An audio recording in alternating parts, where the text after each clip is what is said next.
በዚህች ሀገር ውስጥ እነዚህን 3 ከባባድ ወንጀሎች ሲፈጽም የተገኘ ሰው ልክ በዚህ መልኩ በአደባባይ አንገቱ በሰይፍ እንዲቀላ ይደረጋል። በዓለማችን አሁንም ድረስ ሰዎች ላጠፉት ጥፋት ተመጣጣኝ ቅጣት ይሆን ዘንድ የሞት ፍርድን ተግባራዊ የሚያደርጉ 55 ሀገራት አሉ። ታዲያ ሁሉም ሀገራት ቅጣቱን ተግባራዊ የሚያደርጉበት የየራሳቸው አፈጻጸም ያላቸው ሲሆን እኛም ለዛሬ እጅግ አስገራሚ የሆኑ መንገዶችን በመጠቀም የሞት ፍርድን የሚፈጽሙ 11 ሀገራትን ልናስቃኛችሁ መተናልና አብራችሁን ቆዩ። አንደኛ አሜሪካ። በአሜሪካ በአመት እስከ 20 የሚጠጉ ሰዎች የሞት ፍርድ ቅጣትን የሚቀበሉ ሲሆን በዚህም አንዳንዶቹ የአሜሪካን ግዛቶች የሞት ፍርድን በይፋ በህጎቻቸው አጽድቆ የሚተገብሩ ሲሆን የተቀሩት ደግሞ የሞት ፍርድን በህጎቻቸው ባያጸድቁትም አልፎ አልፎ ሲተገብሩት ይታያሉ። በብዛት የሞት ፍርድ የሚያስቀጣ ወንጀል በጅምላ የሚፈጸም ግድያ ሲሆን ታዲያ የሞት ፍርዱን ለማስፈጸም የሚጠቀሟቸው መንገዶች ግን ከግዛት ግዛት ቢለያይም አሜሪካውያኑ ግን በአጠቃላይ 5 የሆኑ መንገዶችን በመጠቀም ፍርደኞቹን ወደዛኛው ዓለም ይሸኟቸዋል። እነዚህም የግድያ መንገዶች ታዲያ በመርፌ የሚሰጥ ገዳይ ኬሚካል፣ በጥይት በመተኮስ እንዲሁም አየር እስኪያጥራችሁ ድረስ በመታፈን የሚደረግ የሞት ቅጣት አይነቶች ናቸው። እነዚህን የቅጣት አይነቶች በወንጀለኛው ላይ ተግባራዊ ከመሆናቸው በፊት የሚያልፉበት የራሳቸው መንገድ ያለ ሲሆን የሞት ፍርደኞችም ለቅጣቱ 24 ሰዓታት ሲቀረው የሞት ቤት ተብሎ ወደሚጠራው ክፍል እንዲወሰድ ይደረጋል። ይህም ውጪውንና ሰማዩን ለመጨረሻ ጊዜ የሚያዩበት አጋጣሚ ሲሆን በሚገባ ከተፈተሹ በኋላ አዲስ የሚለብሱት ልብስ ይሰጣቸዋል። ከዚያም ወደ እስር ቤታቸው እንዲገቡ ተደርገው ይቆለፍባቸዋል። እናም ይህን ጊዜ ገሚሱ ምሽቱን በእንቅልፍ ሲያሳልፍ፣ የተቀሩት ደግሞ ምን እንደሚገጥማቸው ያሰቡ እንቅልፍ አልባ ሌሊትን በመጨነቅ ያሳልፋሉ።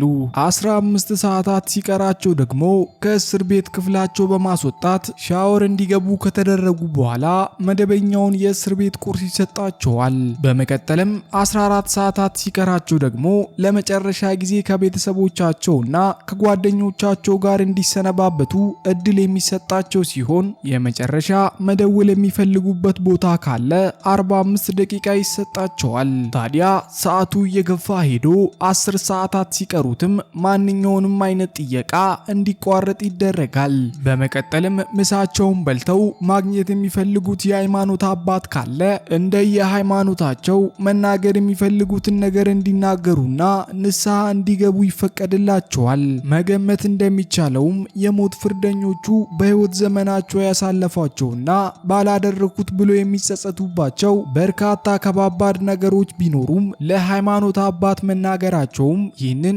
የጥፋተኝነት ስሜት በጥቂቱም ቢሆን ይቀንስላቸዋል ተብሎ ይታሰባል። ታዲያ በመጨረሻም የዕለቷ የአመሻሽ ፀሐይ በቀጥታ ስትገባ እንዲመለከቱ እድል የሚሰጣቸው ሲሆን ይህንን ካደረጉ በኋላም መጻፍ የሚፈልጉት ደብዳቤ ወይም መልእክት ካለ እንዲጽፉ 1 ሰዓት ብቻ ይሰጣቸዋል። ታዲያ በስተመጨረሻም ከደብዳቤው ስነ ስርዓት በኋላ የህይወታቸውን የመጨረሻ የሆነችውን ምግብ የፈለጉትን እንዲመርጡ እድል ይሰጣቸዋል። ከዚህ በኋላም የሞት ፍርዱን ተፈጻሚ ማድረግ ሲሆን የሞት ፍርዱ በኤሌክትሪክ ወንበር ላይ የሚደረግ ከሆነ ጸጉራቸው በእሳት እንዳያያዝ ሙሉ ለሙሉ እንዲላጩ ይደረጋሉ። ለሞት ቅጣቱ 3 ሰዓታት ሲቀሩት የሞት ፍርዱ ሲካሄድ መመልከት የሚፈልጉ ሰዎች እንዲገቡ የሚደረግ ሲሆን እነዚህ ሰዎች በብዛት የከሳሽ ቤተሰቦች ናቸው። የሞት ፍርደኛውን ቤተሰቦች ቢሆኑ በቦታው መገኘት ይችላሉ። ታዲያ የመጨረሻው ሰዓት ሲደርስም እስረኛው በ5 ፖሊሶች ታጅበው የሞት ቻምበር ተብሎ ወደሚጠራው የሞት ቅጣት ወደሚፈጸምበት ቦታ እንዲገባ ይደረጋል። በዚህም ሁኔታ የመጨረሻው 12 ደቂቃ ሲቀርም የሚመለከቱት ሰዎች በመስታወት ወደ ተከለለው ክፍል እንዲገቡ ይደረጋሉ። ነገር ግን መስታወቱ ወደ ውስጥ ብቻ የሚያሳይ በመሆኑ እስረኛው እነሱን መመልከት አይችልም። ታዲያ በመጨረሻው በመጨረሻዎቹ 10 ደቂቃዎች ውስጥ እስረኛው መናገር የሚፈልገው የመጨረሻ ቃል ካለ እንዲናገር ይፈቀድለታል። የሃይማኖት አባት ማናገር ከፈለገም እንዲሁ በዚሁ የመጨረሻው ደቂቃዎች ውስጥ እንዲገናኝ ይደረጋል። ታዲያ በመጨረሻም ከነዚህ ሁሉ የሞት ሽርጉድ በኋላ የሞት ቅጣቱ የሚካሄድ ይሆናል። እናም በአሜሪካ 2500 የሚጠጉ እስረኞች የሞት ቅጣታቸውን የሚጠባበቁ ሰዎች ያሉ ሲሆን የሞት ቅጣታቸው እስኪደርስ ድረስም ለዓመታት በእስር ሊቆዩ ይችላሉ። ታዲያ ለዚህም ምክንያቱ በርካታ የይግባኝ ጥያቄዎች የሚስተናገዱ በመሆኑ ሲሆን ይሁን እንጂ ይህ ሁልጊዜ ተግባራዊ አይሆንም። በአሜሪካ በአንድ ወቅት የ14 ዓመቱ ጆርጅ ስታይን የተባለ ጥቁር አሜሪካዊ 2 ሴት ህፃናትን በመግደሉ ምክንያት ነበር በኤሌክትሪክ ወንበር ላይ የሞት ቅጣት እንዲቀጣ ሲደረግ ምንም አይነት ይግባኝ ሳይፈቀድለትና ጊዜም ሳይሰጠው ነበር ቅጣቱ ተፈጻሚ የሆነው። ታዲያ ከዚህ ጊዜ በኋላም በተነሱ ከፍተኛ ትችቶች ምክንያት በአሜሪካ ከ18 ዓመት በታች የሆኑ ህፃናት የሞት ቅጣት እንዳይፈረድባቸው ሆኗል።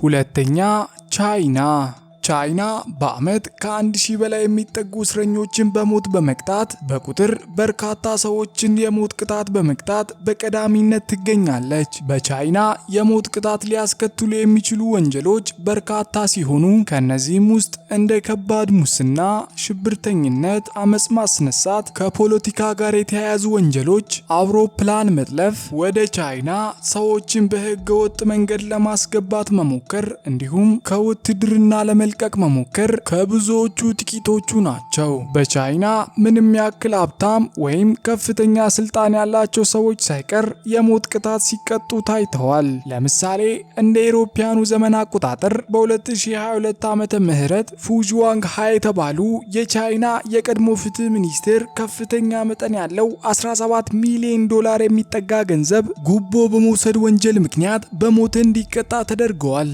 ታዲያ የሞት ቅጣቱ የሚደረገውም ገዳይ ኬሚካል በመውጋት በጥይት አሊያም በስቅላት ሲሆን የሞት ቅጣታቸውን የሚጠባበቁ እስረኞችም እስከ 16 ሰዓት ድረስ ከባባድ ስራዎችን የሚሰሩ ይሆናል። ከዛ ባለፈም ጸጉራቸውን ሙሉ ለሙሉ እንዲላጩና መሬት እያዩ አቀርቅሮ እንዲሄዱ ይደረጋሉ። ሶስተኛ፣ ጃፓን ከአሜሪካ ቀጥሎ አሁንም ድረስ የሞት ቅጣት የሚፈጸምባት ዲሞክራቲክ ሀገር ስትሆን በዓመት እስከ 5 የሚጠጉ የሞት ቅጣቶች የሚካሄዱባት ሀገር ናት። በጃፓን የሞት ቅጣት የሚያስፈርዱ 3 ወንጀሎች ብቻ የሚገኙ ሲሆን አንደኛ የጅምላ ግድያ ወንጀል፣ ሁለተኛ ከፖለቲካ ጋር የተያያዙ የመንግስት ግልበጣ ሙከራዎች እንዲሁም በሶስተኛነት ሽብርተኝነት ናቸው። ታዲያ ከሌሎች ሀገራት የሞት ቅጣት አይነቶች የጃፓንን ለየት የሚያደርገው የሞት ፍርደኞቹ መቼ እንደሚሞቱ አለማወቃቸው ሲሆን የሞት ቅጣታቸው ሊፈጸም 1 ወይም 2 ሰዓታት ሲቀራቸው ነው ውሳኔው የሚነገራቸው። ሌላው ከባዱ ነገር ደግሞ ቤተሰቦቻቸውን ማግኘት ፈጽሞ የማይፈቀድ ሲሆን ከተገደሉ በኋላ ብቻ ነው ለቤተሰቦቻቸው በስልክ ተደውለው የሚነገራቸው። ታዲያ እስረኞቹ በእስር ላይ ሳሉ ለ13 ሰዓታት ያክል በቀን ውስጥ ከባባድ የሚባሉ ስራዎችን እንዲሰሩ የሚደረጉ ሲሆን በመንገድ ሲሄዱም አንገታቸውን አቀርቅሮ ብቻ እንጂ ቀና ማለት ፈጽሞ ክልክል ነው። ታዲያ ከዚህም በተጨማሪ ማንም ሰው እንዲያናግራቸውም ሆነ እርስ በራሳቸውም ማውራት ፈጽሞ የተከለከለ ነው። አራተኛ፣ ሰሜን ኮሪያ።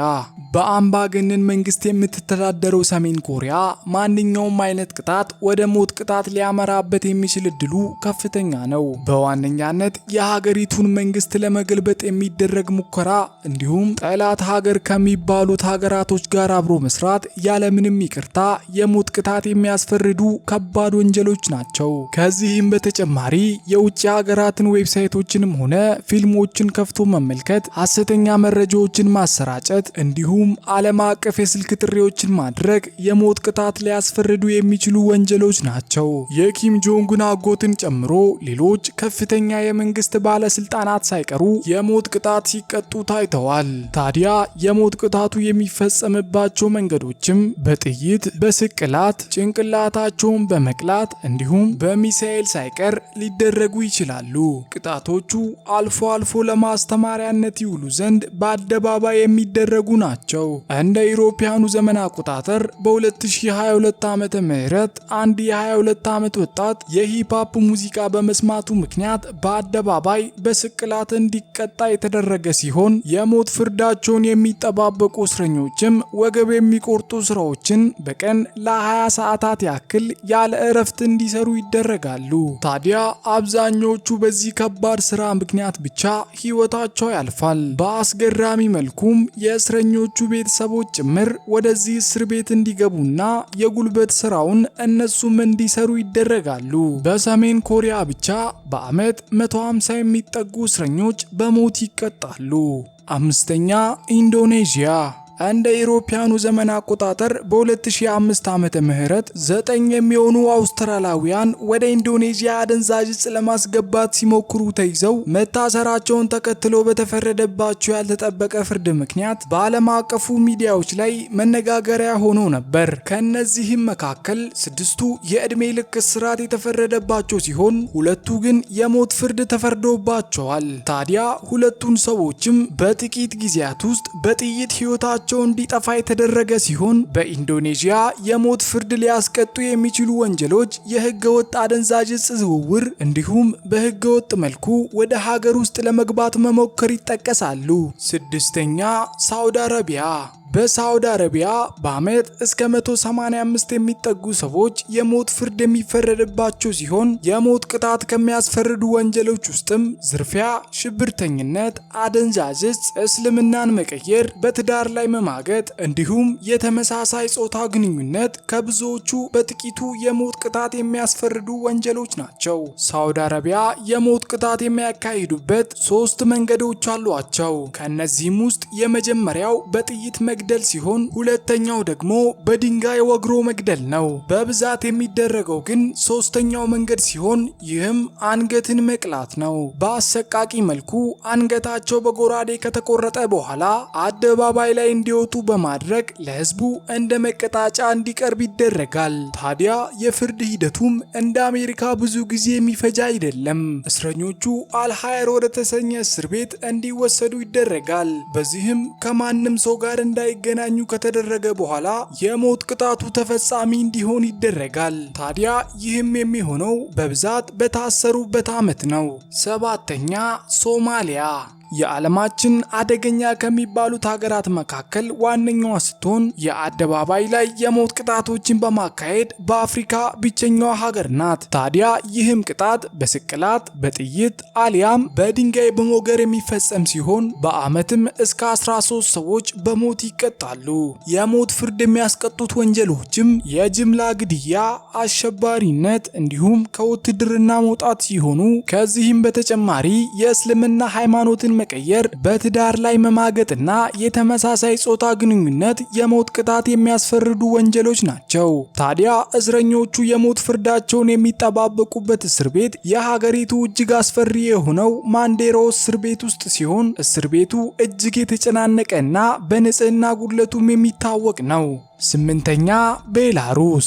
ቤላሩስ በአውሮፓ ከሚገኙ ሀገራት መካከል አሁንም ድረስ የሞት ቅጣት የሚካሄድባት ብቸኛዋ ሀገር ስትሆን ሞት የሚያስፈርዱት ወንጀሎችም አሸባሪነት፣ የጅምላ ግድያ እንዲሁም ስልጣን ለመያዝ በድብቅ መመሳጠር ናቸው። በተለይም ቤላሩስ የአውሮፓ የመጨረሻዋ አምባገነን መንግስት ያለባት ሀገር በመሆኗ ምክንያት በፖለቲካ እስረኞች ላይ ከበድ ያለ የእስር ቆይታ እንዲኖራቸው ይደረጋል። በተለይ የሞት ፍርዳቸውን የሚጠባበቁ የፖለቲካ እስረኞች ላይ በሀገሪቱ በአስፈሪነቱ የሚታወቀው እስር ቤት ውስጥ እንዲቆዩ ይደረጋሉ። ታዲያ ቤላሩስ በአማካኝ በአመት 2 ሰዎችን በሞት ትቀጣለች። 9ኛ ህንድ። የጅምላ ግድያ፣ እገታ፣ በተለያዩ ሃይማኖታዊ ምክንያቶች ሰዎችን በመግደል መስዋዕት የሚያደርጉና ሌሎችም ወንጀሎች በህንድ የሞት ፍርድ የሚያስፈርዱ ወንጀሎች ናቸው። እንደ አውሮፓውያኑ ዘመን አቆጣጠር በ2023 ዓ.ም ብቻ 120 የሚጠጉ የሞት ቅጣቶች ተደርገዋል። ቅጣቶቹም የሚደረጉት በስቅላት አሊያም በጥይት ሲሆን ታዲያ ህንድ ውስጥ የሚገኙ እስር ቤቶች እጅግ የተጨናነቁ ከመሆናቸውና በንጽህናቸውም ያን ያህል የሚባሉ አይደሉም። ታዲያ የሞት ፍርደኞቹ የሚሞቱበት ቀን የሚነገራቸው ከጥቂት ቀናት በፊት ብቻ ነው። 10ኛ ዩናይትድ አረብ ኤምሬት። ምንም እንኳን ዋነኛዋ የቱሪስት መዳረሻ ሀገር ብትሆንም እጅግ ከባድ በሆነው የሞት ፍርድ የሚካሄድባት ሀገር ናት። በዱባይ የኑክሌር ተረፈ ምርቶችን በግዴለሽነት መጣል እንዲሁም የጅምላ ግድያ በሞት የሚያስቀጡ ወንጀሎች ናቸው። ታዲያ የሞት ቅጣቶቹም የሚደረጉት በጥይት ነው። 11ኛ ግብጽ። በዓመት 30 ሰዎች በጥይት አሊያም በስቅላት የሞት ፍርዳቸውን የሚቀበሉ ሲሆን የሞት ፍርዳቸውንም የሚቀበሉት እስረኞች እጅግ አስቸጋሪ ወደ ሆኑት እስር ቤቶች እንዲገቡ ይደረጋሉ። እስር ቤቶቹም እጅግ የተጨናነቁና አንድ ቀን እንኳን ለማደር እጅግ የሚከብዱ ናቸው። እናም ምንም እንኳን የሰው ልጅ ላጠፋው ጥፋት ተመጣጣኝ ቅጣት ማግኘቱ ተገቢ ቢሆንም ሞትን የሚያክል ነገር በክቡሩ ሰው ልጅ ላይ መወሰን ግን ተገቢ አይደለም። ፍርዱን ለራሱ ለፈጠረው ፈጣሪ ብንተው ተገቢ ነው እያልኩኝ የዛሬን በዚህ አበቃው።